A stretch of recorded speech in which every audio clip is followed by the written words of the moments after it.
Oh my goodness. We're rolling. Hello, Sam. Hello, Alex. This is the hole you're in once again. Woohoo! How are you doing? I'm just dandy. How are you?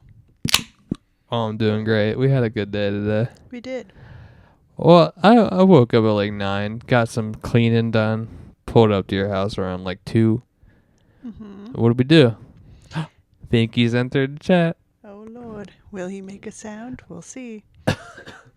Oh, we are live from your household this time. We are. First time. This is episode 5? And at both houses, we have a cat that is very vocal. Oh, Lord. He's coming through. He's better hit buttons, dude. God. Dude, Binky has entered the chat. Good God. Hi, baby. We went and saw a movie today. We did. That's not the movie we're talking about today. But we went and But we can talk about it. But we went and saw The Line. This was oh, Lord, he's coming through. This theater was interesting.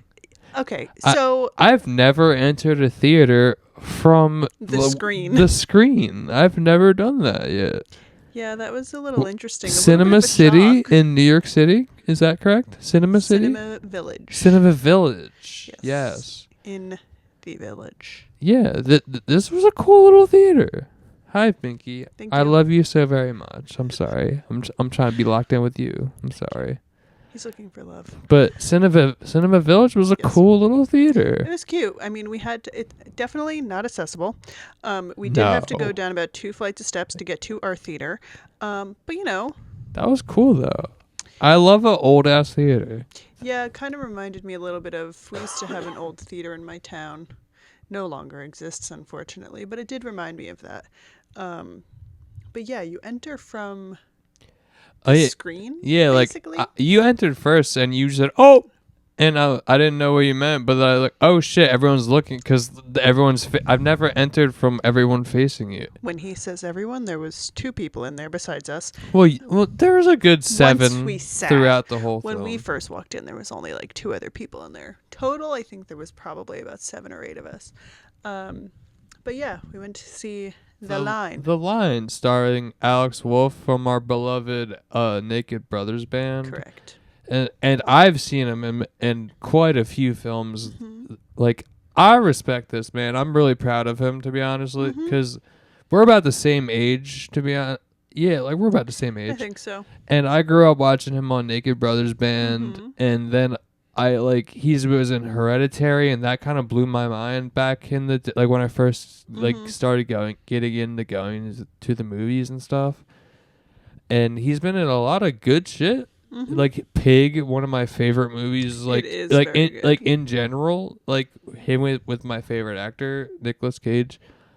But like we'll get to that. But like I'm really proud. He's honestly an incredible musician. Like him and his brother do have a cool little thing going on, and they were on tour with Miss Billie Eilish, which is incredible. Like whether you love her or not, like she's got eyes on her, and if you get to open for her, you're like, at least that paycheck's got to be good. Oh yeah, like you got incredible exposure, and we saw them at like a fucking like 500 cap venue. Yeah, if we that. saw them at Baby's All They Right. put on an incredible show. Nat comes out and gets it, and I've been seeing clips at the Billy shows. He's out in the fucking that's fucking performance. Respect to the Wolf brothers. We got The Lion was a good movie. That we got to see that.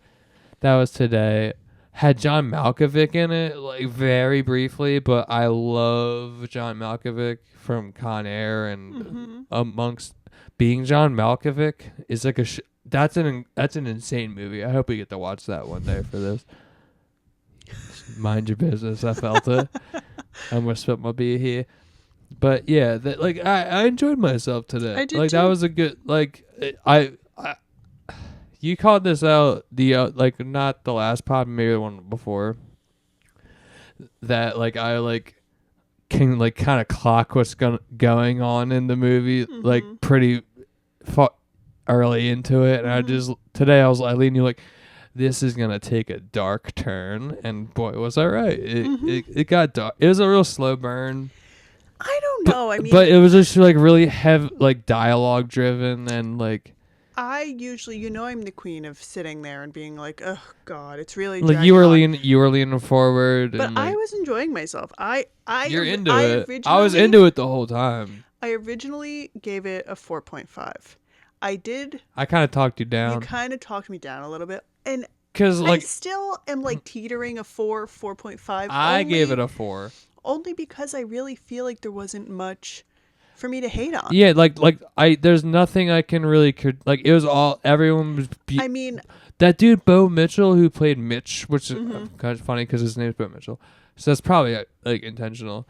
But like I've been following him for a few years on Instagram because he's like in like the skateboarding scene, and he Mm-hmm. was like always like he was like a skateboard filmer, and he was always like a little like he's always like super positive and like you can tell he had the acting bug. He wants to direct, and Mm-hmm. like I didn't know he was in this movie. So like when I saw his name pop up, I'm like, is that the, and then I saw him, I'm like, oh shit, that's the fucking he's like a bigger dude. So like to me, that I'm like, he's a bigger dude who skates, and like, Mm-hmm.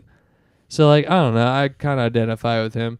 So like I got to see him, and he's really, he plays like a fucking shithead very Mm-hmm. well, but I know him on Instagram as like the sweet. So I'm like, damn, motherfucker can act. Mm-hmm. Alex Wolff did great in this movie. He's like kind of the lead, and he Mm-hmm. fucking carries this pretty well. And John Malkovich has a brief couple lines, and he's incredible. This Yes. was a good movie. That we're dwelling on this a little bit, but that's just what we did today. We ran around New York. I love doing that with you. It's really fun. I love New York. Well, We I have love our certain gripes. things about New York. You almost fought a hoe at Prince Oh. Street Pizza. I Pop off, girly. I have beef with people that have no like spatial awareness. For sure. I'm very. Um, Yeah, there were it's so we love Prince Street Pizza. it's It's one of our gorgeous. favorite places to be in the city. Oh, fat cockroach on the wall today. Yeah, I like I to got not good think footage. about it. Well, like we were literally ordering our pizza as we saw it crawling up the wall And we still behind the devoured counter. that pizza. And I'm like, brother, this is New York City. Like, it's gonna They're happen. everywhere. What do you want to do? Unfortunately. You can't even talk shit. What are you gonna? They got an A on their Which health is grade, so brother. funny because he literally pointed that out to me as we were walking in. He was like, And there's- "Look, they have an A," and then we walk in Little on more the straight view of us. Anyway, And like the bitches you hated behind you mentioned it to the guy. He's like, yeah. So what do you want? it was so high on the wall too. Like we watched it crawl all the way up. Like, what do you want him to do? Get a ladder out? Anyway, You want him to stop taking our order and deal with the cockroach? Fuck you. so Prince Street is on, obviously Prince Street, but it's like a busy, not super busy, I guess at later at Soho. night, but it's in Soho. It's like a real shopping district Yeah, type of vibe. and Very hard to find a place to piss around there. Yes. I'll tell you that. and the sidewalks are packed, so there's always a This line. is your third cockroach experience at this place alone. Yes, it is. You got fought by the one on the table. Yep, crawled straight on me. I, That was I disgusting. shortly thereafter got the cockroach tattoo. Yeah. And then another time he wasn't with me. He was peeing somewhere, and a cockroach ran across me. And now there was one on the wall. But whatever. So anyway, crowded sidewalks. There's always a line. We were on the line, and these girls got on line behind me. Our whole spiel is I get on the pizza line. He goes and gets us bevs. From the lovely bodega across the street, which I was gonna throw hands with them because they didn't have my favorite beer last time, but they wised up and they restocked. So the line was longer than it usually is, and he ended Grr. up. I was gonna say long, but it was usually long, but longer than usual. Yeah, I had to pull up and still sit in a line. That's So, what's Sunday. Usually I'm Respect. inside ordering our pizza by the time he comes back, but we were still waiting online, and I kept looking at him, and I was like, these girls are driving me up a wall. I didn't really notice it, but I guess he was bumping into you and shit. First of all, I hate when people have no spatial awareness because a normal human, I feel like to keep a certain amount of distance. Well, especially between- me. I like to I'll ball up in a corner. I'm like, just as long as I'm out of the way, cool. like Some people are the center of the show. I think people typically, no. There's like, you keep a certain amount of distance between the person in front of you, but you know, you keep inching up as the line moves along. But there's multiple like apartment complexes like that you can enter from like the sidewalk where Prince Street Pizza is. So they have literal signs on the wall that's like, they're big, that say, please don't block the doorway, which is totally valid. You want your people that are living there to be able to get in and out of their place Which we easily. saw 2 people roll up in there. Right. One of them worked for Prince Street, but one of them was 100% like just right. And while you were in the store, I watched one go into the other place where there was a big sign that said, please leave this open. Yeah. Every time I would stand there, purposefully leaving the space until the guy in front of me moved up. She'd shimmy up, right? And she kept shimmying up. I would purposely leave the space. So then when there was enough space for me to move forward past the door, I would move up. And these girls would proceed to come straight up behind me and block the walkway that I was just leaving space for. And then kept bumping into me. I hate when people are close enough behind me on a line and they touch me. There is no reason that you need to be that close to me to touch me. She popping off right now. I hate it. But you should have fought her, honestly. I would have enjoyed it. And she kept bumping into me. And then at one point, there was nowhere for us to go but to step into the place, but there was no room yet. She blatantly just bumped me hard. To that point, hard enough where I turned and looked at her because she wasn't even behind me. She was next to me. And I just looked at her and she goes, oops, sorry. And I didn't even say anything. I just looked at her and looked back at you because I was like, I can't do it right now. And then that hoe proceeded to grab my pizza box. Oh, I did see that. You're really close to me. Like, are you kidding me? Yeah, I seen that. Did you order exactly what we ordered? Can you hear? Nah, I watched homie snatch it back. He's like, nah, dude, that's... And he pointed at And us. she like looked at me again like, oops. And I was like, Sorry. don't even look at me. I'll stab you in the neck. For my Prince Street Pizza, yeah. Prince Street goes hard as shit. Clearly we but go hard. goddamn, this is the whole year. Like, we care about our pizza. You just went hard as hell. Yeah. I understand. But otherwise, today was fun. Mm-hmm. We got back in a relatively... Dude, I thought it was... I know, it feels so much It's later. merely 10:30 at night. That's early for us getting home. But what have you done since we last potted? Have you watched any movies? Just the one that we're watching and talking about today. What a movie reviewer you are. Coco. I have been watching, I do tell you. I've watched some fucking awesome movies, actually. Pull out the list. Tell me what you watched. I watched Here in the theater, which is Tom Hanks and literally the girl that played Jenny in Forrest Gump. Aw. And this movie, remember I was telling you about this when I saw the trailer where it's like... Oh. Like, it's out already? Yeah. I got to see it. And and this was called Here. Oh, and it was literally all from the one... It was what you thought? Yeah, it was all from the one perspective. And it kept like bopping back and forth from...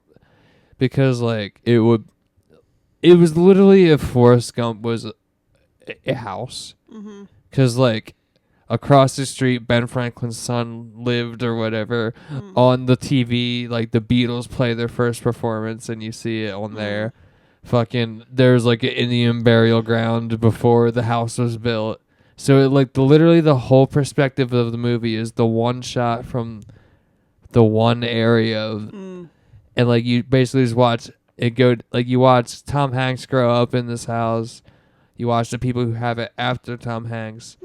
And then Tom Hanks buys it at the end and brings his wife back who has Alzheimer's. Aww. And that kind of hits hard for me because personal people in my family who are kind of losing it. And so, like, it was honestly kind of a good movie. I gave it like a 2.5 because it was like because like it could have been better, really. Like I liked it, but like it was honestly just like a mid-tier movie.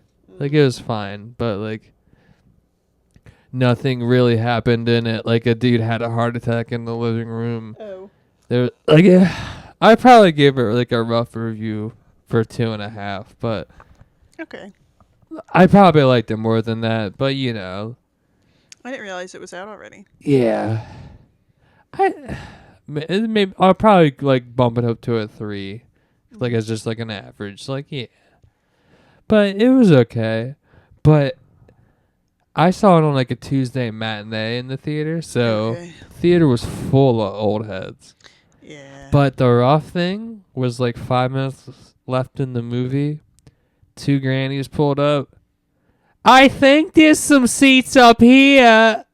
I think there's another movie ending right now. Because oh my God, they were there that early? they were there that early, and they pulled up, and they were just speaking fully volume at like the like emotional climax of the movie.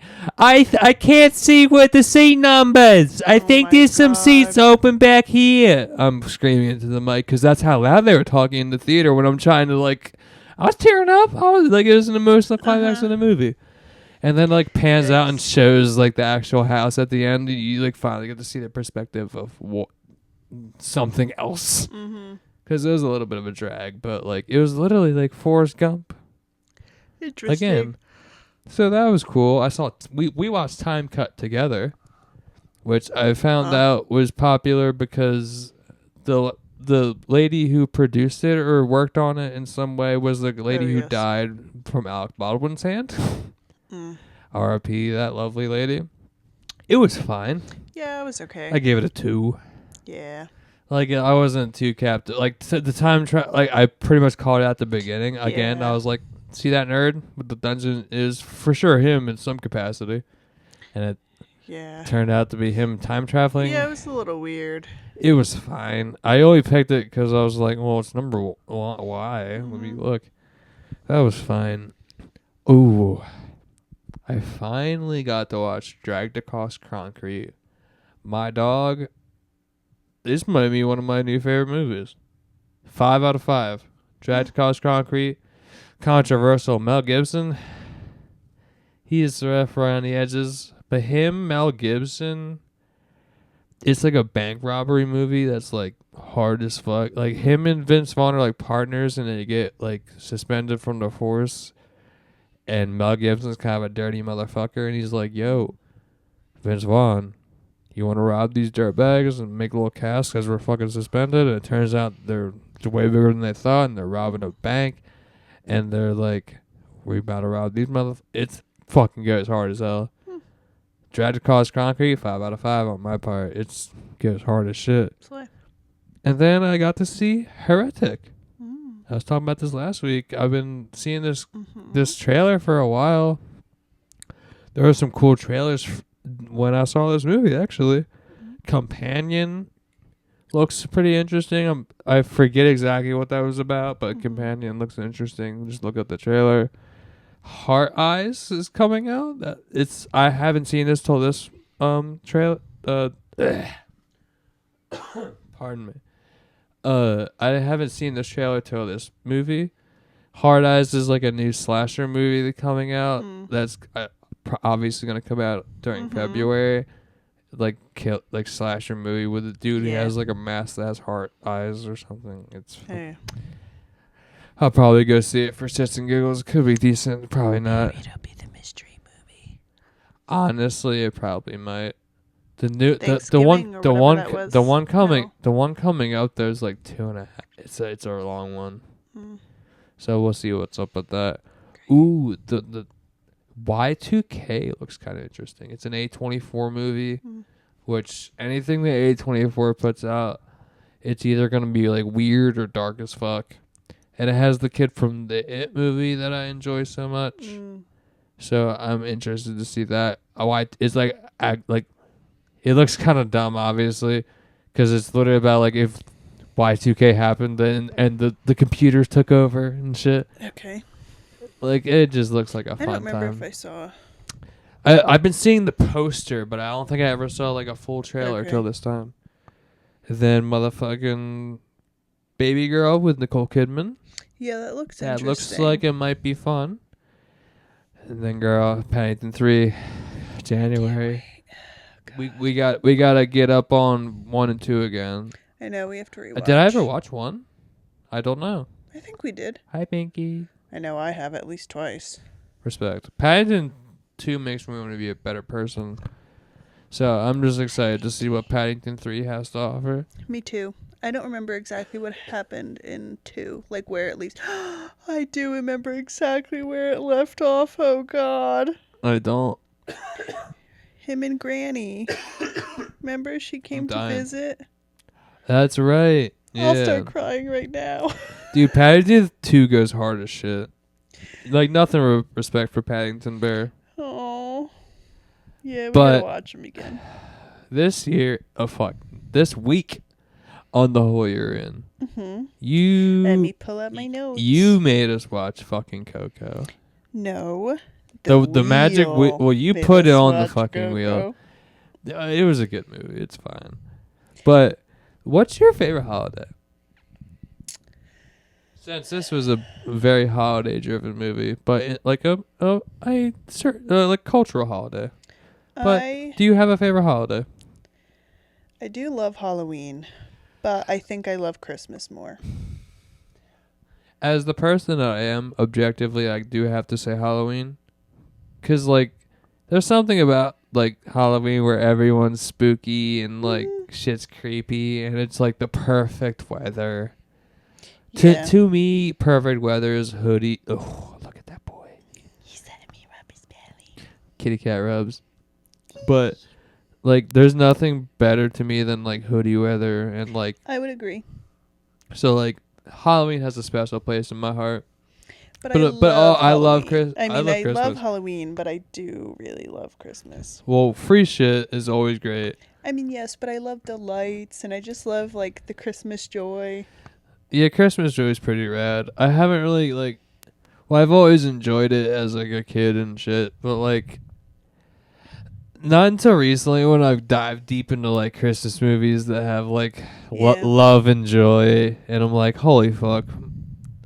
I didn't know that, like, people could feel like this. I'm a Hallmark girly through and Dude, through. I still can't get down because those movies are fucking bad. Not all of them. I mean, I'd love to see a good Hallmark movie. My like, favorites together. I would love to watch the Anna Kendrick one. You pulled it up. Yeah. But nah, there's some good ones out there, and we're gonna get to that in the month of December. That's Christmas movie month. So let me pull up. Well, this movie is heavily centered on death because it's about the Day of the Dead and stuff. Have you ever had a near-death experience? Well, okay. She's giggling, so she's got something in there. Okay, so I didn't actually almost die, but when I would say. So my great-grandpa used to have to go to the hospital to get dialysis. So my grandma and my grandpa were like my caregivers at the time. Like during the day, like my parents would be at work, so I would hang out with my grandparents. And I don't think I was in school yet. Maybe I was. I honestly don't remember. So maybe I was like 5 or 6-ish before kindergarten, I would assume. You're around that age, I think. Sure. So, I don't remember how old I was. I know I was young. And we went to the hospital to go pick up my grandpa, my great-grandpa. And me and my nanny, my grandma, we were walking the halls of the hospital. And, you know, like, I'm sure it's more secure, I guess you could say now. But we were walking through the hospital, and in the hallway, there was, like, a little desk set up with like a security guard. And as we were walking past, he just whispers to me, "I'm gonna kill you." I remember you telling me about this. And I was like, I like tugged my grandma's arm and I was like, "Did you hear that?" I do remember this. And I was like, what? I was like, "Nanny, he just said he was going to kill me." So obviously my grandpa used to be a cop in Clifton. Cop. I'm not taking it out. Whatever. Massachusetts. Yeah. Who cares? They'll shoot you. Anyway, my grandpa used to be a cop. And so obviously, like, and it's his, like, tiny little grandchild, at the time, only grandchild. So he, like, my grandma, we go out to the car where my grandpa is, and he's like, what did they say? So he goes inside, tells this man to come outside because I was terrified. I'm in the car now. He dragged the man outside and brought him to the car window and made him apologize to me. And meanwhile, I'm like screaming bloody murder because I'm afraid that this man is going to kill me. Yeah. How old are you again? Like 5 or 6. Yeah, that's young. So I'm screaming bloody murder in the back seat of this car, saying, I don't want it. I don't want him. Yeah. And that grandpa It's made kind him. of fucked up on his end to drag him to you when you're clearly scared of this man. Yes. I would have smacked him up a little bit, but like, you know. Yeah, that's the one that comes to my brain. Okay, that's fair. I don't know if I have any, like, actual... You've never been in a car accident? I've only been in Knock one, on wood. thank God. And it wasn't my fault. A man hydroplaned in a place that was known for hydroplaning in the pouring rain. And he was in a tiny little Civic. And at the time, I used to drive a very raised, 1990 Jeep Wrangler, which was my first car. So he basically hit my tires, not even my car, and bounced off me. But when he hit me into the, like, cement divider. Yeah. So his car was completely totaled, and I was basically untouched, which was great for me, but, like, definitely shook up. But, Damn. yeah. We know you've had a plethora of accidentes. Well, I don't think I've ever told you about this one. Oh, boy. Because it's never been reported. Because it technically never even happened. But I was working at this hydraulic company I worked at, where the one I rage quit and then joined the record store that I worked at. Is that you breathing in the mic or me? I can't tell. I don't know. I don't know. But I was driving home. I was driving through Pennsylvania on, like, a real curvy road during the winter. Mm-hmm. And I was coming. It was real, like, a real windy road. So, like, it's like a serpentine, like, road. Right. And there's a Jersey barrier on this side, and then guardrail and death on this side. Great. Which is dope. And I'm cruising. I have a trailer. I'm driving my work truck. I have a trailer. I probably had, like, a Bobcat, like, skid steer loader on it, I think. So, like, a heavy piece of machinery on that motherfucker. And I'm coming around a bend, and there's 2 cars that rear-ended each other. Just stopped, and I saw it last second, so I had to, like, get into the other lane, and it was snowing. Oh, my God. And I slid and like, hit the Jersey barrier a little bit, and I just kept it moving. And I got back, and I looked, and I'm like, there ain't a lick of damage on this. And I for sure hit a Jersey barrier. And I just kept it moving. And I was just like, I just gotta say to him, because there ain't no noticeable damage on here. I mean, yeah. Which I was baffled that there wasn't, because I heard a. Speaking of, when we got to our parking space today, that poor Tesla owning motherfucker, dude. This one you gave him shit. Oh my God, tell it. So, first of all, hilarious. We park on this little side street when we go to New York, just because it's, like, a halfway point. So, like, it's faster for us to come home, and it's, like, easier for us to just hop on the bus there. So, anyway. It's so much better, yeah. We get to this little side street where I always park, and there was a Tesla in front of me. And, of course, he turns and takes the spot I was going to take. And I was like, ugh, now we have to either turn around or we have to park all the way down here. But I was like, whatever, we'll just park all the way down here. So, as we get out of the car and we're walking to the bus stop, the man that was driving the Tesla that parked in the space I wanted decided he was going to pop a Yui because I guess maybe he didn't fit in the space that I was going to take. So he popped a Yui and parked on the other side of the street. And he was backing up and he backed straight into, now, I'll give it to him. It was like a skinny metal, like planter curb. Yeah, it was weird. It went like normal curb. It was curb, thin. and then it stuck out ever so slightly, which was metal. His Tesla rim had stood no chance. No. So he backed up straight, not, I guess, realizing that there was like a slight curve in the sidewalk, and he completely cracked his rim. Like tuna canned his rim. It was really bad. And it's not even like a hubcap, that's his rim. Yeah. He fucked that, and that's kind of sad. Uh-huh. So he got out and we were like, and I'm like, oh my god, let's turn around so I can see him react. I'm like, oh, he's back there looking at it. Yeah, he like bent down and was looking at it. Like, I do feel bad because like, I guess he didn't realize that the curb was twisted, but hey, that was my spot. Fuck, that's just tragic, dude. Anyway. Yeah. So was that your near-death experience? I've had, probably the worst one was crashing the other work truck into the pole, and I snapped that fucker in half. Because, like, I never had something go so slow motion. Like, when you, like, get sideways and start sliding, you're like, oh, there's a goddamn pole coming. Yeah. Yeah, that's probably the worst one. Yeah. But, like, I never almost died.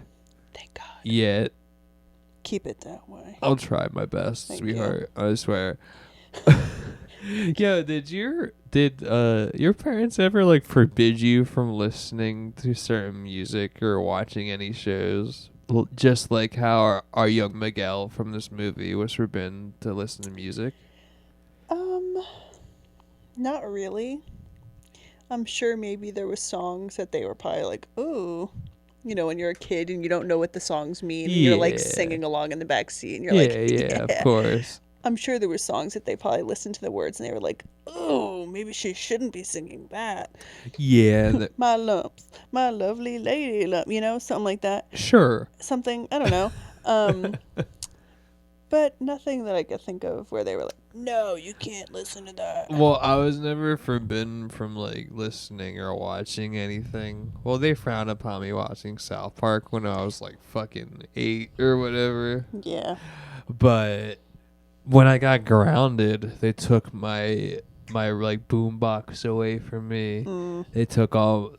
But I like when they grounded me and they took all my music away, I had a secret CD player that had headphones that I hid underneath the sink in my bathroom. So when I would get in the shower, I would listen to my Papa Roach CDs.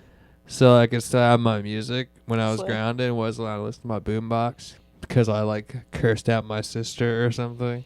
Got it. Or potentially spray painted the side of my house. Oh. I was a bastard child. Not literally, because my mother is lovely and my dad worked very hard.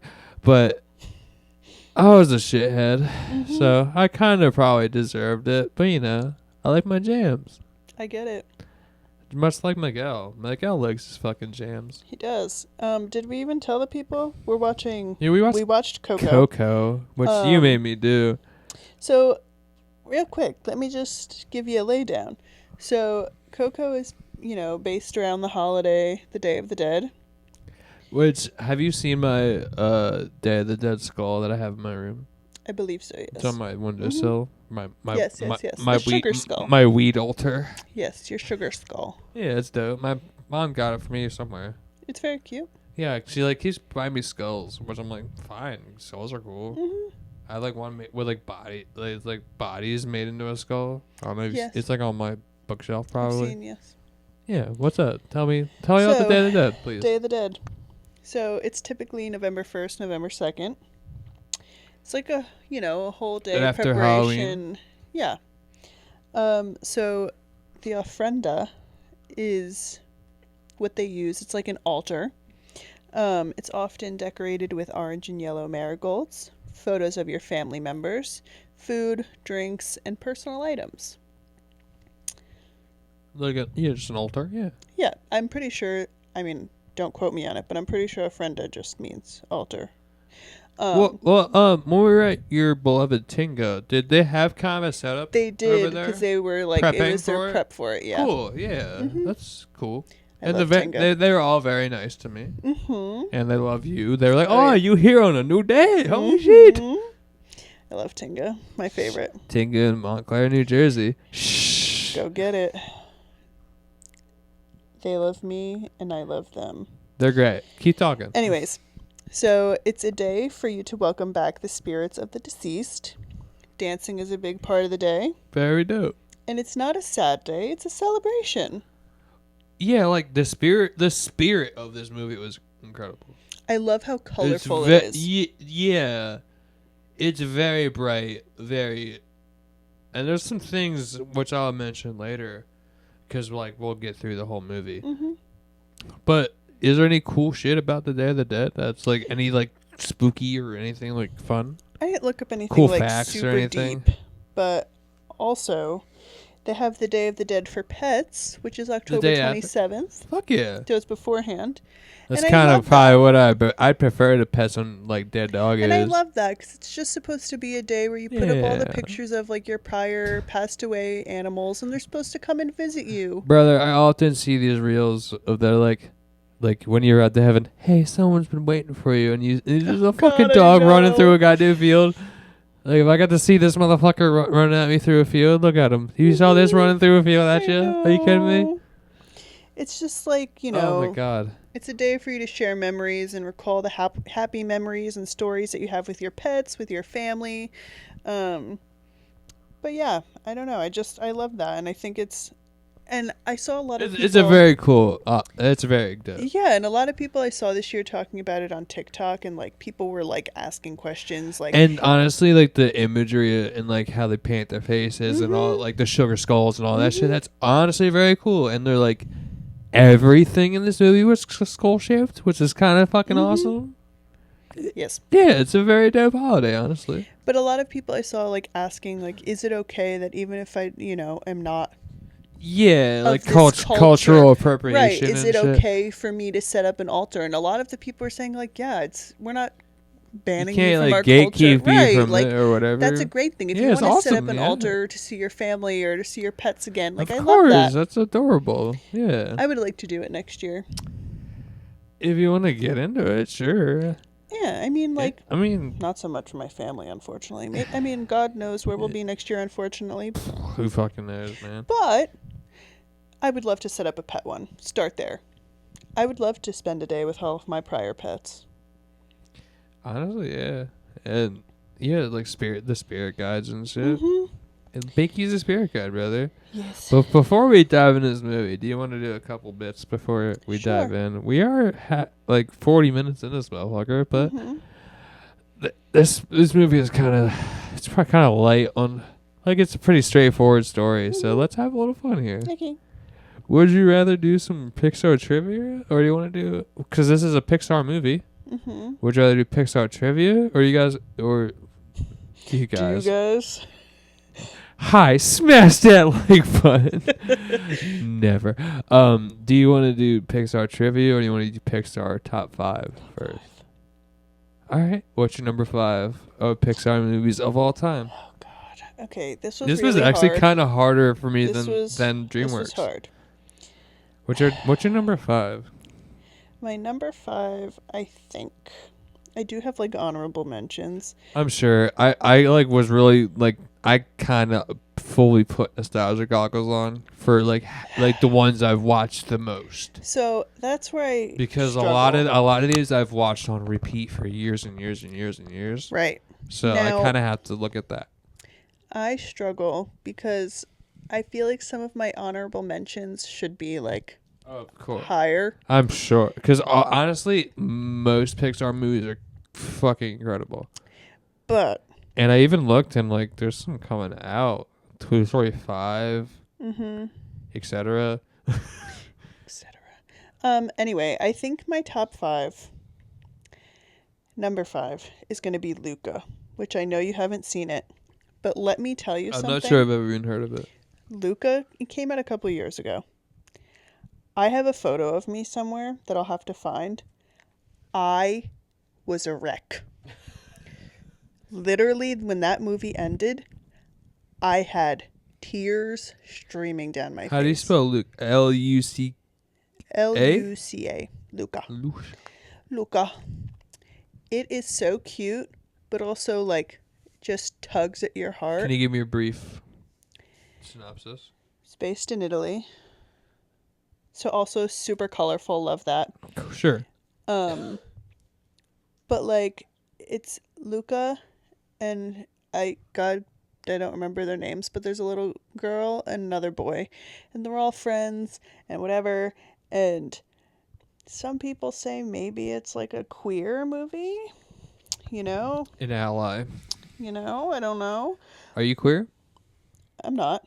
Oh, are you just like down? I'm an ally.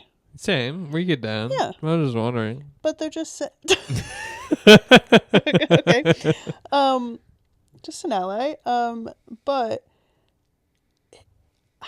I don't want to talk about it because I want you to watch it. Yeah, sure. Okay. Yeah. But put it on. it's just for not now because goddamn we're 4 out of. Maybe it's not a movie. 4 out of the goddamn 5 movies we've done. Movie. Maybe we just watch it in our free time. But anyway, I love Luca, and I had to put it on my list because I really enjoyed it. Your number 5 is Luca. I've never heard of it. What's your number 5? Cars. I fucking love Cars, My dude. mom. I'm looking at it right over there.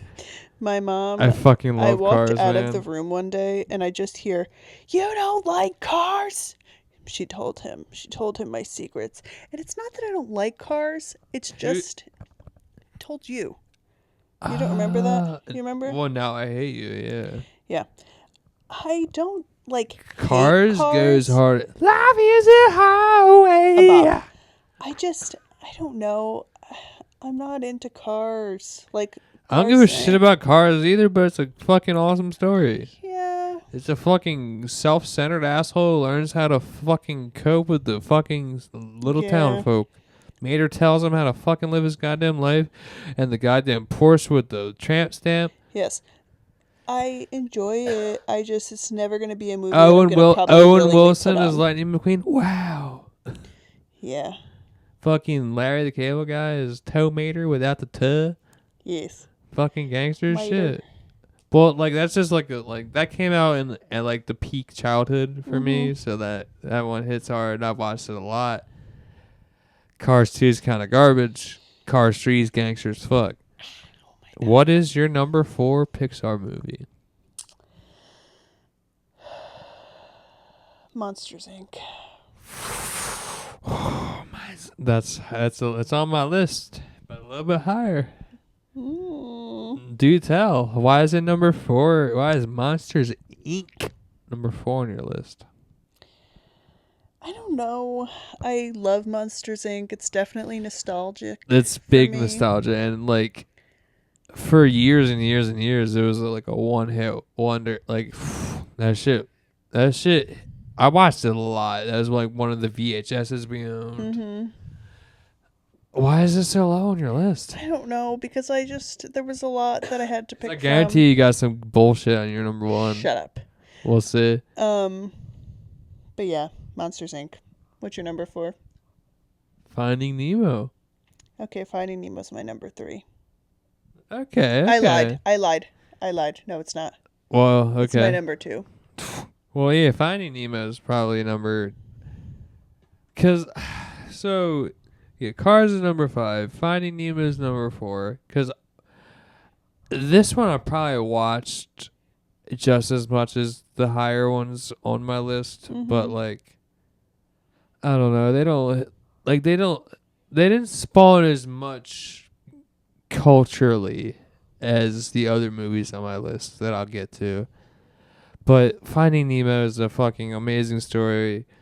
Finding Dory is okay. It's just like it's not as good, but it's like worth a watch, I guess. But Finding Nemo is an amazing story, and I've watched it numerous times, and I'll watch it a bunch more times, and I'll still be entertained by it. Yes. What's your number 3? I'm didn't you already say it? Oh, it's Ratatouille. I've never seen it. I know. Which is tragic. I know. And I would love to watch. Like, I'm honestly looking forward to watching it because of how special it is to people I look up to. So I'm very interested. I know the gist of it. It's like Remy like works the homies. Like I already like, and that's a big problem I have is a lot of classic movies I haven't seen. That's well, I'm sure Ratatouille is a classic in like its own sense, but like, cause I know like most movies that are like culturally loved and like overly like mimicked or spoofed, I already know like the big twist or I know what it's about. So like I haven't seen a lot of classic movies. It's like Sixth Sense. I already know the dude's dead. He's dead. Hold on. I already know. I would love to see Ratatouille though. I love Ratatouille. So that's your number 3. Yes.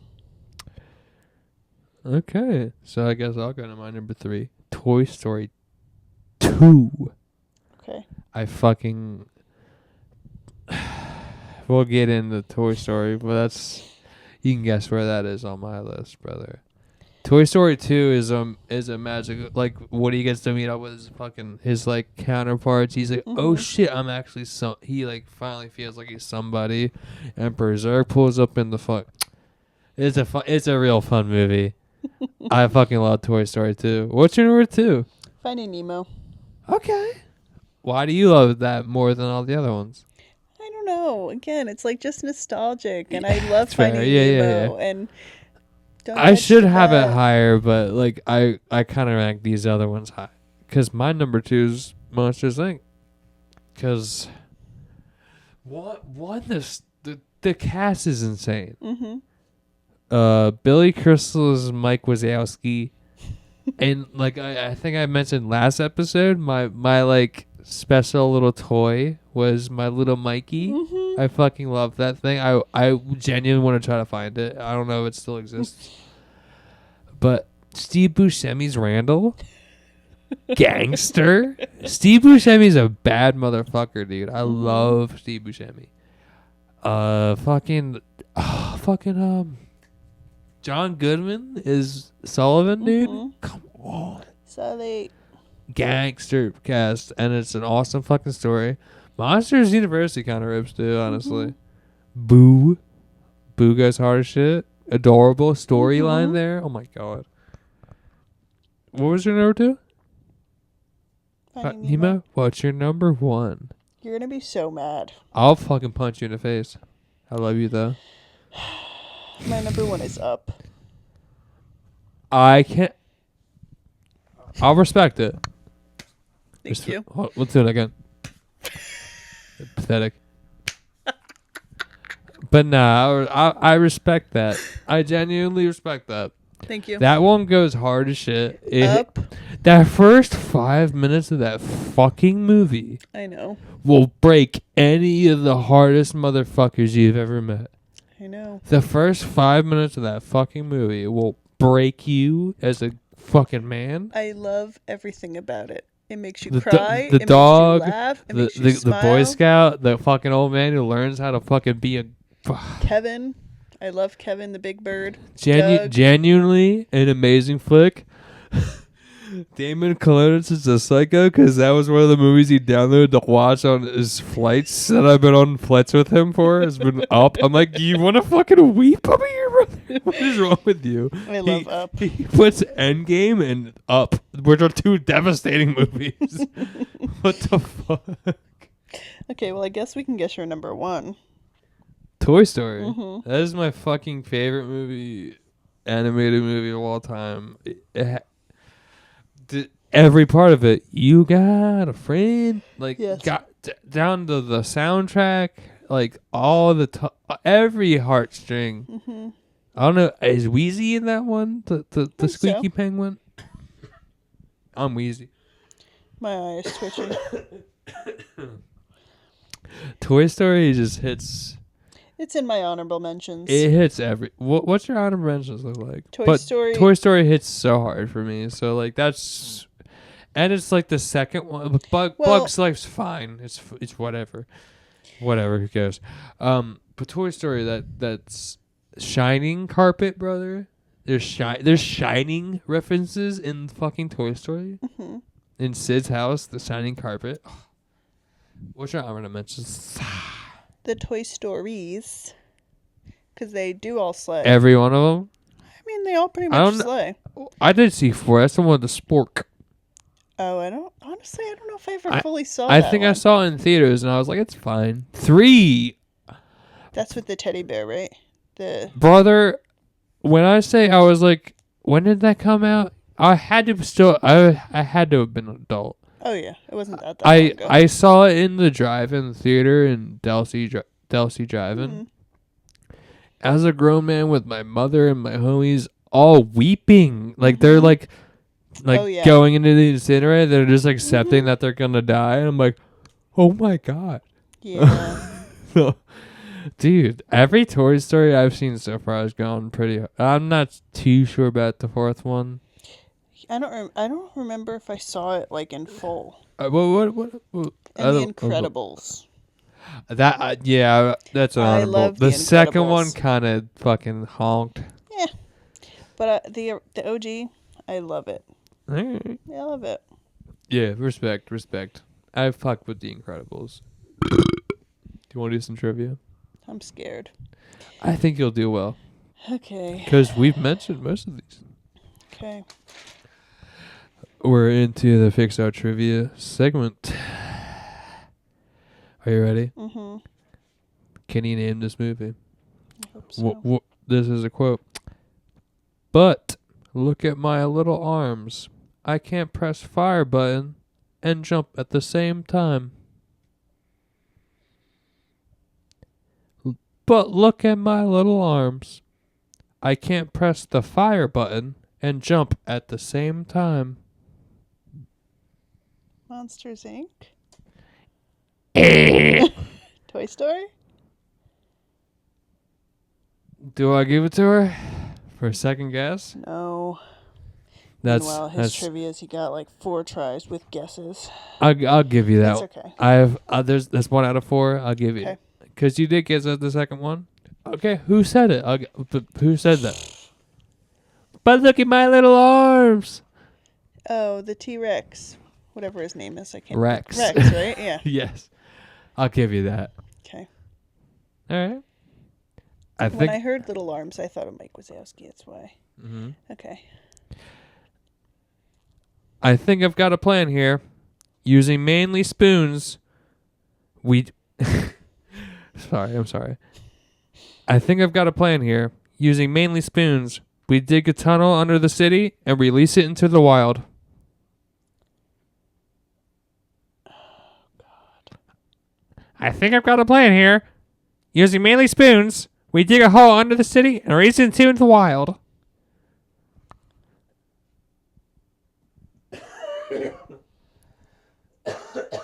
I don't think it's Ratatouille, but I don't know. One more time. I think I've got a plan here. Using mainly spoons, we dig a hole under the city and release it into the wild. That was a little loud. Monsters, Inc.? She got it. Is it? That's Mike Wazowski talking about getting rid of Boo. Okay. We use mainly spoons. We dig it under the city. Okay. Okay. She got 2. I'll technically say you got 1. Yeah. You got that one on your own. Okay. It's okay. I'm looking for someone too. Hey, we can look together. Finding Nemo. Oh, she nailed that one. Finding Nemo. Do you want the bonus one? Yeah, why not? This is ridiculous. We can't even get a good night's sleep anymore. Time to take action. This is ridiculous. We can't even get a good night's sleep anymore. Time to take action. Try to do an impression of who it was. Don't look at the paper, motherfucker. I'm not. I'm looking because something moved on the floor when you moved it. Little hairball. But it was a hairball. This is a bonus question, so it's whatever. This is ridiculous. We can't even get a good night's sleep anymore. Time to take action. The Incredibles. Incorrect. No. Inside Out. Inside Out. Anger. This is ridiculous. Yeah, it makes sense. I forgot that Inside Out was Pixar. Yeah. That would make my honorable mentions. Yeah, it's up there. I fuck with both of them, actually. Yeah, it was good. All right, let's get into Coco, man. Ooh, actually, we are 55 minutes in, but do you want to talk about the movies that came out in 2017? If you would like to, I know you worked hard on your list. Like I don't know. I mean, don't go into all millions of them, but give us the top 5. I'll give the top 10. And you said 2017? Yep, 2017. Okay. Any idea of what came out that year? I told you, I have no concept of time. All right, the top 10. The number 1 grossing movie of that year was Star Wars: The Last Jedi, obviously. Okay. They grossed about $1.333 billion. Wow. Number 2 was Beauty and the Beast. Was that like a re-release? It was like a live action, John. Oh. I'm pretty sure. Okay. I never saw it. I don't give a shit. Which is crazy why that made the second most money of that year, which is crazy. Wonder Woman. I could see why. It's fine. I never saw it. It's fine. Number 4, Guardians of the Galaxy 2 goes hard. Okay. I fuck with Guardians. Number 5, Spider-Man: Homecoming, the first Spider-Man movie with Tom Holland, besides the Captain America movie. Okay. I fuck with it. I love that movie. Michael Keaton's the Vulture. You're tired as hell. You better sit the fuck out, girl. No. We haven't started talking about this movie yet. Because I put so many bits in this because this movie's kind of mid. It's fine. Okay. And then number 6, It, which was a big movie for me. That's kind of why I love going to the movies. That's kind of a big deal. Number 6 was It. Number 7, Thor Ragnarok. What? Thor okay. Ragnarok. Yeah. Thor number 3, which is probably my favorite of the Thor. Despicable Me 3. Okay. Never saw it. I saw the first one. Logan. Never saw it, but I hear it's amazing. Logan. That is Wolverine. Oh, okay. Fate of the Furious was number 10. Number 12 was your Dunkirk with your boy Harry Styles. And then number 13, Coco. Wow. Isn't that kind of fucked up? Wow. Number 13 coming in at Coco with $814 million. Pretty solid, Coco. Number 15 was Get Out. Number 21 was Cars 3. Number 23 was Split. Wow. Kind of fuck with it. Number 27 is La La Land. Wow, I can't believe it was that low. Right? Number 33, Daddy's Home 2. Okay. Will Ferrell and Mark Wahlberg. Honestly, an awesome Christmas movie. I might make you watch it this year. Okay. Number 36, John Wick 2. Still haven't gotten Your Beloved Trolls yet. This is blasphemy. Number 43, Alien Covenant. Oh my God. Which was trash. Number 46, Pitch Perfect 3. God. Number 92. Shut up. Home Again. Oh my God. Number 97, Bye Bye Man, which was a fucking... I never saw it. Number 164, The Florida Project. Oh my God. Number 166, Office Christmas Party. Goes hard. Number 182, Trolls. The OG was that low on the list? The original Trolls from 2017, grossing, out of all the movies that made money that year, they were 182nd in the grossing movies of that year, with $347 million profit. That's a lot of money now. It's a great amount of money. But according to the $100.33 billion, they were 182nd, where Coco was 13th. And cry. I favor Trolls so much Thank God. more over Coco. I love Trolls. This is why I was like waiting to tell you about this. That's disrespectful. Isn't that fucked up? Yes. That's fucking crazy. What is wrong with the world? That's what's wrong with the world. You guys don't like Trolls. You don't give Trolls a chance. To be fair, I didn't give Trolls a chance until 8 years after it came out. So I can't hate. So it's it's probably more of a cult thing, to be honest. So you know what? If you're sleeping on Trolls, stop. But yeah, I thought that was kind of crazy that it was that low in the year. That makes me want to cry. Well, like, so this is why I brought it up earlier that, like, you kind of got to put it in perspective. It came out in November. That's 2 months before. Okay, so it made a lot, though. For that little of time, that's actually kind of good. Yeah. So, shout out to Trolls. Let me see if this works. I'm going to pause so I can pee. Okay. If that's cool with you. We're going to pause. You dwell on how low that fucking ranked. All right. Now let's get into Coco. Let's finally talk about Coco. I forgot we had canes to eat. Holy God. And a cupcake. Dude, yeah, we had a good day. Mm-hmm. But you made us watch Coco. Listen. I finally got around to watching it last night. I enjoyed it. Let me sit up. It was pretty good. I enjoyed it for what it was. I'll let you kick it off, though. Okay. Tell me about Coco. I enjoyed Coco. So we're just going to give you the most quick synopsis possible. I got some details. Okay. Well, there's a little boy whose name is Miguel. And he also has a puppy. It's not his puppy. It is his puppy, but it's not his puppy. Dante, who he names after the horse of the big-chinned man who he idolizes, who he thinks is his grandpapa. Yes. So Dante is a street dog. He just actually idolizes him, and because like halfway through the movie, I thought he already knew this, but he like thinks he's his grandpapa, great grandpapa. Halfway through the movie, like, oh, I thought he already thought that, so that's why he idolized him. But go on, sorry. Yes. So Dante is a street dog, but it's basically his dog. But he's a street dog. He's adorable. He goes hard. Love him. He has no fur. So cute. Hi, Binky. But yeah, Miguel lives with his family. All of his family are shoemakers.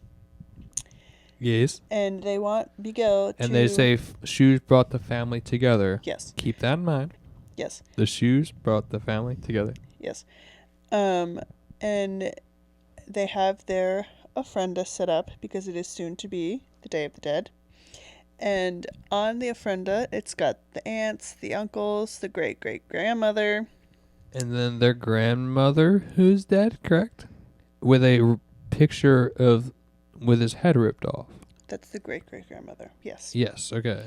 And the picture, which is the oldest one on the ofrenda, is missing the face of the great-great-grandfather. Who? Okay, you don't find that out till later. Now, they say that he abandoned his family. Which they explain this in the beginning in like a different animation from what the animation of the movie is. Hi, Binky. Sweet boy. Get away from the flame, please. He meowing.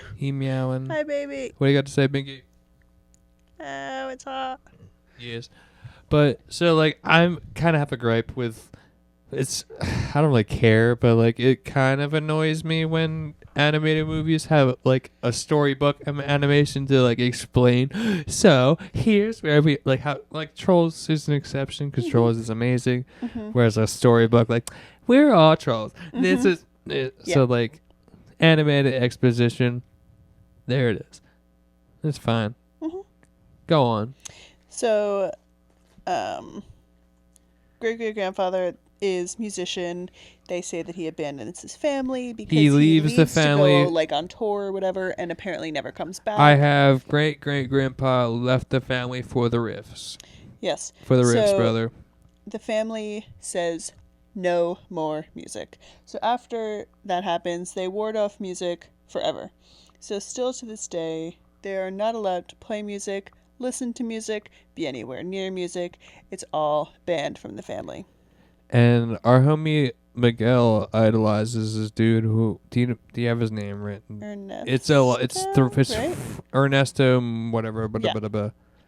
and is epic because we're like 10 minutes into the movie. This homie gets crushed by a bell. There's a death in a Disney movie. Yes. It picks up like 10 minutes in. I'm like, let's go. Love a death in a kid's movie. Yeah. So the bell kills him. He's dead. Yeah. So the grandma and the family hate riffs and dogs. But Miguel has this longing to play music. He's got riffs his in his soul. He's got mad riffs in his soul, dude. He just really wants to play music. Which is awesome. So he takes his little shoe shining kit and he goes off to the city center and he starts shining shoes. But he does it for the people who are playing music out there. And the guy whose shoes he is shining offers him, okay, fine, you could take my guitar, show me what you got. Are you going to say what I'm about to say? What? This inappropriate ass joke? What? The family catches him shining because he, like, as soon as homie, like, gives him his guitar to check out after he's shining his shoes. Yes. The family shows up. He's like, yeah! And then the guitar, he's like, I was just showing him my guitar. I was just showing him my guitar. I wrote that with a winky face because he said it in a provocative way. I'm like, that's scary. Oh, I guess I didn't. That was in because you're a child. Oh. That was for the adults. Sorry. I was just showing him my guitar. So she beats him up. She takes off her sandal, smacks him with it. But yeah, she gets says, chased off the grounds. Forbids here. him. And it's kind of where we get the exposition where we're like, brother, you're not supposed to fucking listen to music. You don't want to fucking hear none of this music. So, he runs away to his attic where he's got like a shrine to this man who he's idolizing.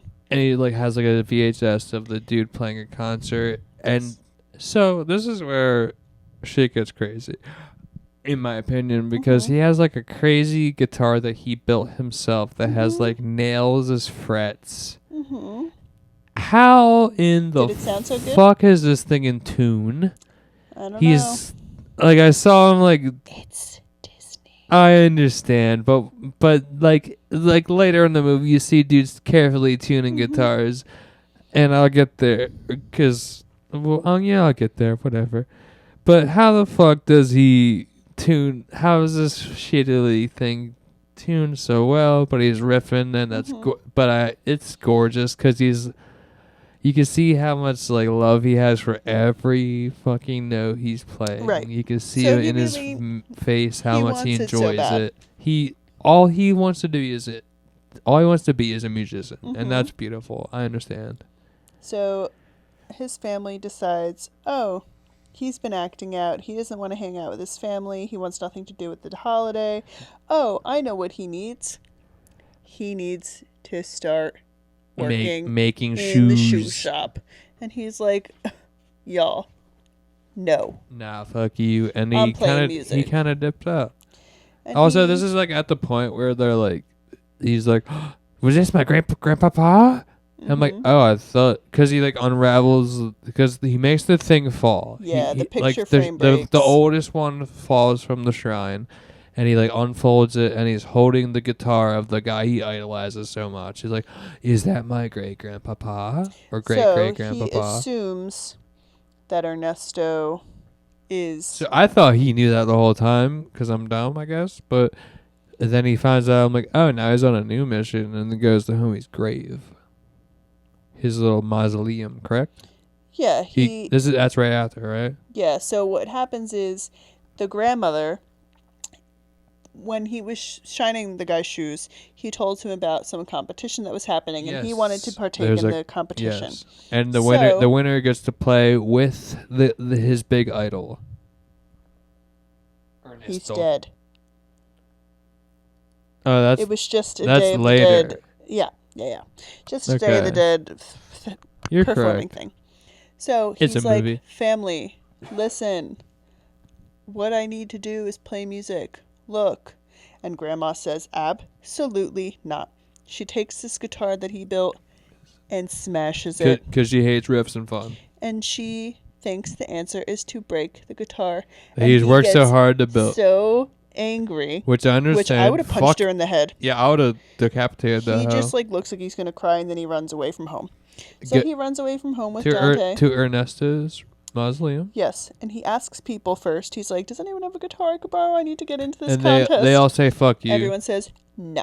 So he goes to Ernesto's grave. Because he wants to join the talent cup. Yeah. Where Homeboy's got like a mausoleum set up for him, and inside is his guitar. So he breaks a window. He's like, I'm so sorry. Which, very smart. Because he's like, wait till that firework goes off. Smash window. Very smart. Very cool. And have you ever broken in anywhere? You Sam? You know me. You sweet little girl. You never broken nowhere? Not. I've broken in a lot of places. I believe it.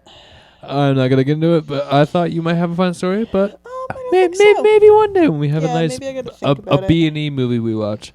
But go on. He breaks in there.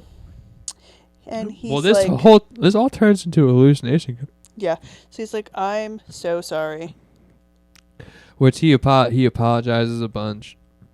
And then takes the guitar out the wall and strums that motherfucker. And it lights up. But how long has that fucking guitar been there? Sitting outside in the elements and it's just perfectly in tune? Go fuck yourself. That thing's in tune, just sitting out, brother. Fuck you. Anyway. No, because later in the movie, they're carefully tuning their guitars. Fuck you. Does tuning matter in this movie or not? Anyway, he strums it. That's the musician in me. He strums it. The marigolds light up. But he's standing on the marigolds. Marigolds are big in this movie. And he just transfers. Well, like, first, a bunch of motherfuckers apparently hear that and come to the thing. Yeah, freaking out. Like, who's in there? They stole the guitar. Holy shit. But turns out those are all ghosts. So he's the ghost. He runs through the real people. Yeah, they're real people checking, and he runs through them, and he's like, what is going on? So I guess he dies in that moment, technically. Yes. So then all of a sudden, he's transported into the other world. He gets to see all the other motherfuckers, and he runs into his dead family. He all of a sudden runs into people that can see him. And he's like, holy shit. Wait a second, why can you see me? And they're like, oh my god. He's like, auntie this one, uncle this one. Oh Miguel? My god. And then they all freak out together. What is on my pants right now? I don't know what that is, and I don't know if I want to know. Anyway, so they all freak out. They are like, oh my god, let's go back across the bridge and get things sorted out. Why didn't so-and-so, great-grandma, why didn't great-grandma, great-great, I don't know. Why didn't great-grandma get brought over the bridge? Oh, it's because he took the picture down. That's correct. Her picture. Yeah. So that's why she couldn't get over. Because in order to get over. Well, he's chopping up with the dead family, and they're like, "Yeah, just come out the bridge, and we'll fucking figure this shit out." Right. Not knowing if that'll kill him or exactly. Because clearly, no one's ever fucking seen a live person across the bridge before. Right.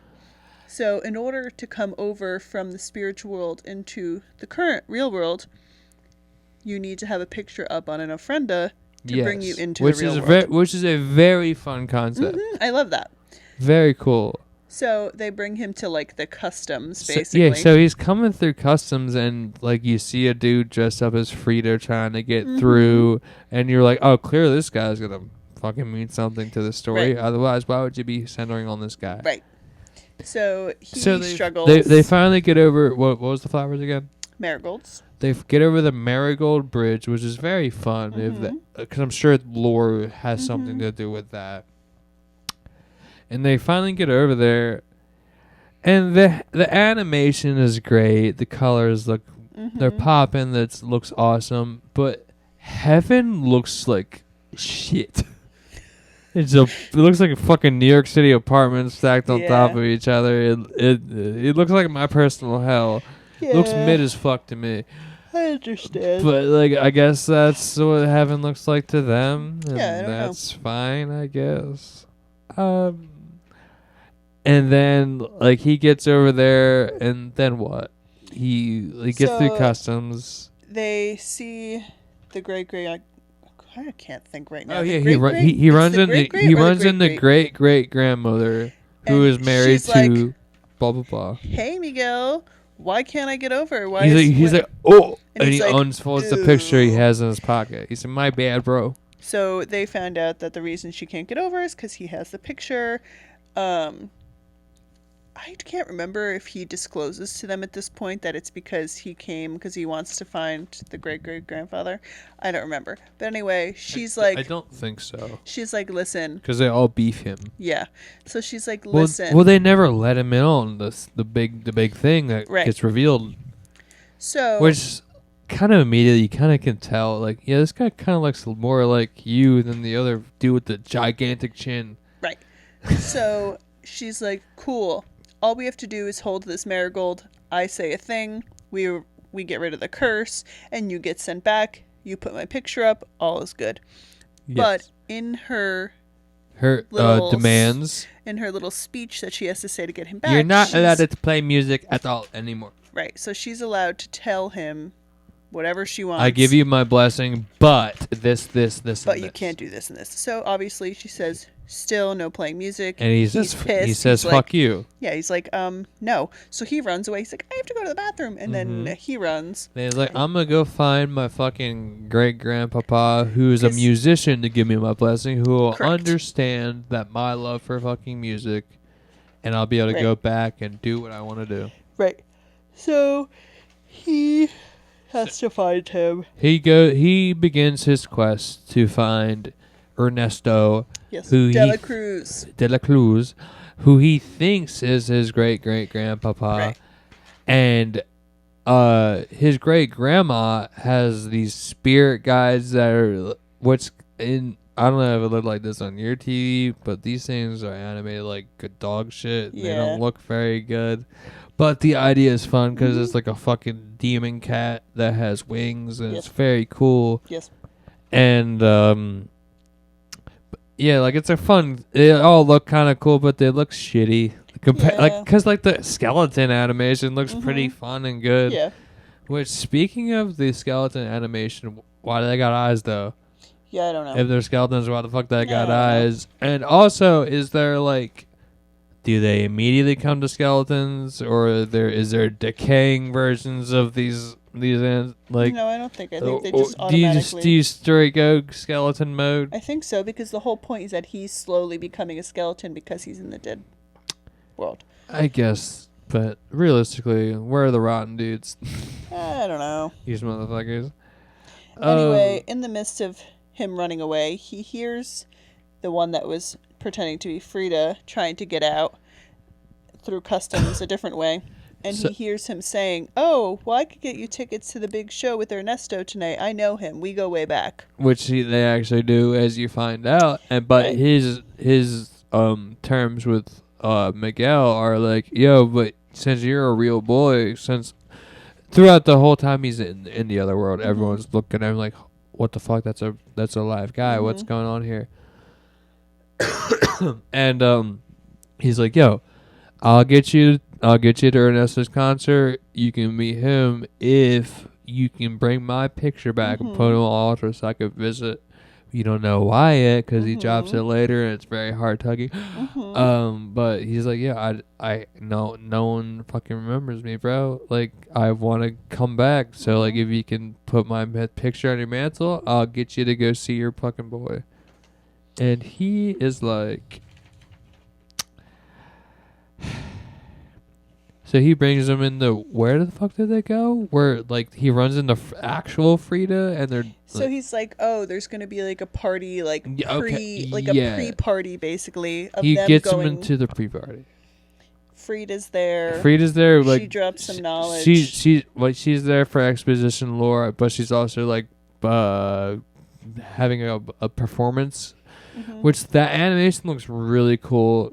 Like it shows there, but later on it comes back where like these things are like crawling out of fruit like spiders that are supposed to be little Fridas, and everything has like a unibrow, and everything's Frida, and everything's supposed to be her. And I know how deep the Frida lore goes in Mexico, so that's very cool that they added that in there. That's very dope. And so he ends up not being there, but free to drop some knowledge. He walks past a naked skeleton model, which is crazy. Yeah. He's like, oop, and he runs. Oh, good God. And then he's like, well, so I gotta join. You get the audition to play with him for his big party if you get up there. If you win. But he doesn't have a guitar, so right. they're looking for another guitar. But was his name Herbert or Hector? Hector, his name is. The skeleton who's barefoot the whole time. Yes. Mind you. He's like dude with a soul patch just trying to get through. He's the guy. Hector is the guy at customs, but he's trying to get home. So he's looking for a guitar. He's like, oh, I know a guy, and he brings him to this guy who's like old ass head. He's a skeleton who's sitting in a hammock full of junk, and he has a guitar. And this is where you find out that dead motherfuckers can die. Yes. If they call it like the final death or being forgotten about in the real world. Yes. Athlon knows.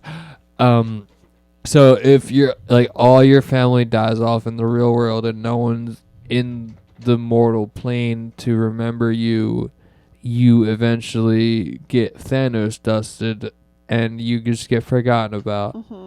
So his only request in order to give him his guitar is for Hector to sing him a song one last time, and then he slowly fades away, and then he gets his guitar, and it's actually like a kind of a beautiful little scene because Miguel, he's all dressed up like the Misfits at this point, has like skull makeup on, and he like him as a musician sits back and is in awe of another musician playing Hector playing music for the first time, like singing him a lullaby, singing him to sleep essentially because he dies.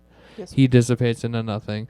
And this is where you find out like, oh shit, you can die for like in the afterlife, and where the fuck do you go after that? I just also had a realization. Go ahead. Which is foreshadowing, now thinking about it. Right after that scene, Miguel, when they're leaving, because he's like, where's he going? What just happened to him? And that's when he explains it to him. But on the table, he sees 2 shot glasses.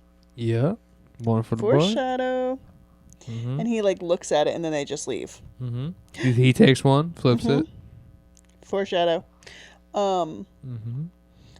So, anyway, they enter the competition. He slays the competition. The kid's got riffs, dude. Kid got riffs. He fucking riffs that shit. But then his family shows up. But it was annoying that, like, you're singing to a microphone and then you go dance around the stage and you still got the same volume in your voice. I know it's a cartoon, but the musician, you're like, fuck you. Yeah. You're making a big deal about him singing the microphone. You wander up, like, fuck you. It's an awesome scene. Kids got riffs. Shows up. Fuck convenience party. Yes. So his family shows up and they're like, where's the real boy? We know he's here. Acting like you don't see the same kid in the same outfit on the stage. Yes. So he runs because he's like, I need to get out of here. And he's like, but Hector is like, but you're going to win that competition. And they leave, whatever. The other people that went on before him end up winning the competition. And honestly, I don't know if that's because they left or like what the I don't know. is. But anyway. They held him in. Yeah. Later. So anyway, he leaves because he's like, my family's here. I got to go. And then Hector's like, you said you had no other family here. You're using me. And he's like, I'm using you. You're using me. So they have their whole little thing. Stereotypical hero and protagonist fight before the climax cliche. Yes. And he's mean to Dante the dog, so fuck you. He was mean to the dog. He was mean. Coward. Fuck you. Yes. Act 3, brother. We've breached the precipice of the third act. This is when that bitch-ass motherfucker Ernesto has his heel turn. And you find out he is the bad guy. Yes. So Ernesto. Fuck Ernesto. Punk-ass bitch. We find out. He poisoned Hector in the plot convenience of all plot conveniences, where he's like, where Hector's saying some shit. He's like, oh, that's just like that episode or whatever right here. Yes, And he points to and the screen that's in the exact moment a of the literal movie made about what he did to Hector. So that's a big, like, oh shit, So he damn. poisoned and killed Hector because he wanted his songbook. Took his riffs, dude. So Fucked up. Ernesto was the star he was off of the songs Hector that wrote. Hector wrote. Which, And he didn't write them for mainstream. He wrote the ones that went platinum for his daughter. yeah, which he drops that his daughter is fucking His Mama Coco, brother. Are you fucking kidding me? In their family, it's Coco's daughter, and he's like, "Oh, I did this all for my daughter," and like he plays the pronoun game the whole fucking movie when he could have just gave him his blessing and gone the fuck home. Yeah, yeah. Because he's family. But anyway, you find out that he's the guy in the picture, and he's like, "Oh shit, he's my great grandpapa." So they have a lovely special moment together. Ernesto banishes both of them to some dungeon. Some dungeon thing where, and guess what? Dante pulls up, appears and saves the day. Okay, now let me say something right here. This was my one and only major point I had about the movie. When I saw that scene, even though I had already seen this movie, I was like, "Oh my God, is Dante dead? What happened to Dante?" Because in the real world, the spirit animals. I think animals gonna just do whatever the fuck they want. Okay. Because the cat and the dog the cat is the demon cat flying around. So I think they're became a spirit animal, and I was like, "Oh my God, does that mean he's dead in the real world?" I don't think so. But when we go back to the real world, Dante is there. But the cat. So I think there's just the cat questions were answered. So Binky's your spirit animal following you. Like if you fall asleep in your dream world, Binky's your spirit animal. I love that. Anyway. I think that's what I think about it. Dante's spirit guide, crying face emoji. Great grandma gets to sing with Hector again. Yes. And with the stereotypical. And they rekindle the relationship. It's adorable. So the big concert that he was so Miguel was trying out to be in this big concert. The other weirdos win it. They help him sneak in, and this whole thing happens. Somehow she gets on the platform and gets raised up in front of everybody, and she gets to sing. She just starts singing because earlier she starts singing to Miguel to trying to gain his trust back. I know he's scary. Yeah, do it. Trying to gain his trust back, and Miguel encouraged her to just start singing because she's up there. She starts singing. Miguel starts playing guitar into a microphone. It's actually a gorgeous moment because they finally get this is probably their first time seeing each other in who knows how long. Because she thought he just abandoned her, but fucking that piece of shit killed him, and no one knew. No one knew that he died in general. I guess not. Which is crazy. I guess. Well, I guess maybe back then. I don't know, man. And then, there's that whole beautiful moment, and then great grandma gives him the blessing with allows him to play music. It doesn't even mention the music and just says, and I quote, in the blessing, and he's like, "Jen, I can't play." He's like, "No, I give you the blessing, and you just have to remember, your family will always love you." And that is a gorgeous sentiment. And you're allowed to play music, and that's awesome. That was, and then homie throws Miguel off a ledge, thinking he'd die. I guess because that's kind of gnarly. He just fucking throws homie off a ledge. And Dante saves the day. And then this is another cliche horror, or not horror, but villain thing. I'm gonna expedite my whole evil plan for the whole world while the camera's on me type. So he foils his own evil plan to the whole crowd of his fucking followers or whatever. He fucks up. The bell crushes him again. Yes. Hilarious. And then he goes back to the real world. Miguel gets to go home without the picture. Because he loses the picture. He loses the picture, which is tragic. But then he learns that he's like, oh fuck, my grandpapa is Coco's dad, his grandma.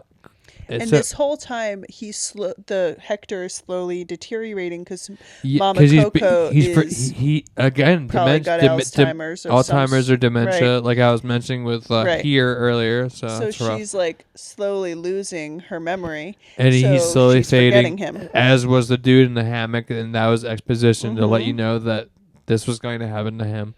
So that's all. Right. So it all ties up, kind of. So he finally gets back. So he's rushing back because he doesn't want Hector to get forgotten. And he goes back. He's like, "Don't you remember? Look! Don't you remember? Don't you remember?" And then I knew what was about to fucking happen. I knew it was gonna happen, motherfucker. And he basically tells his family, "Please, just step back for a second. Step the fuck back. Let me pop off right quick. Let me cook." And he sings "Remember Me," which Hector wrote. And Coco sings it with him. Yeah, like she was like dead-eyed and squinty the whole movie. Then she's like, "Oh shit." I just started singing it, and it was honest. This is where I started crying. I'm crying right now. It was honestly a gorgeous fucking moment. It was incredible, and she's like, she starts singing along. She's like, "Oh my god," and she pulls out her little book, pulls out the ripped picture, puts it in, and she's like, "These are all these poems and letters he wrote me, and I just never knew what happened to him." Which all those letters were the fucking lyrics to all those popular songs that big chinned cunt was fucking writing. Yep. So that was all the proof that he wrote all those songs. So that's why that like museum pops up at the end where like here's all the lyrics of all these original songs. And yeah, like all those letters, all those poems and letters to Coco were all these incredible songs that he wrote. And and like you said on your letterbox, I love a happy ending. And this was. See, you can't even be mad at me. It was cute. I'm not, but I'm fucking tired of watching animated movies. I'm sorry. Understand. We've watched 3 kids movies in a row, and I'm ready to watch death. That's what happens when you put me on a movie podcast. Sorry. I need people to die in gruesome ways, not lovely ways like Coco. Sorry. But anyways, what'd you rate it? I'm not there. Oh. Because we're almost... So, happy ending full of riffs, obviously. See that? Yep. Tear coming. Yes. It's on its way. Yep. So, how I mentioned earlier in like the animation at the beginning of the movie, it said, shoes has brought our family together. Yes. And at the end, Miguel puts Hector's picture back on the thing. He's back on the altar, and he finally goes to the TSA. He's like, "Oh shit, welcome through." And he links up with the whole family. And the marigolds, he was like feeling them that he could actually walk because in the beginning he was drowning on them. Yeah. And yep, I see you tearing up right now. I'm about to drop some lore on you. Okay. They said shoes brought family together, and as he steps onto the marigolds, he was barefoot the whole movie. He has shoes on. And he steps on those marigolds and gets to cross over and see his fucking family. Mama Coco. And then Mama Coco's on there. Oh, God. She died. She passed, yeah. Incredible, so he shows his baby sister, because the mom was pregnant the whole movie. Miguel's mom. Then at the end, he shows his little sister, his family. He says, "This is really important." This was a good movie. I like this. I gave it a 3. I gave it a 3.5. That's fair. But honestly, you can't like put this up with like Dragged Across Concrete. And so this is a 3 out of 3 to me. Okay. You know what I'm saying? Yeah. Like I can't put this on the same perspective as like in a fucking incredibly made movie. Yeah, I understand. This isn't but I watched this by myself last night, and I was like drinking beers and smoking weed by myself. And the end made me tear up. It made me feel something. Had a beginning, middle, and end. A bit of some cliches in there, but you know. Yeah, I enjoyed it. It was a good watch. But next week, Cage's Corner. We're entering Cage's Corner, brother. And we established what movie we're going to watch a couple weeks ago. And we're going to watch Gone in 60 Seconds. Which I've seen on many occasions. I have not. Many occasions. That was horrible. Testicle! That's not the movie we're watching, but goddamn right that was the boy. Yeah. Well, holy shit. Coco, 3 out of 5 for me. But 3 out of 3 in its own respect. Yeah. Because I can't really put on the same level as like Academy Award level shit. So next week we got Gone in 60 Seconds. I hope you're enjoying it as much as me and Sam are. It is 1 a.m. We started this at like 10 something, I feel like. No, it's only 12 o'clock. The clock is wrong. Oh, your clock is wrong. Yeah. How about that? Son of a bitch. So yeah, Gone in 60 Seconds. We might watch that night. Who fucking knows? Toodaloo. Toodles.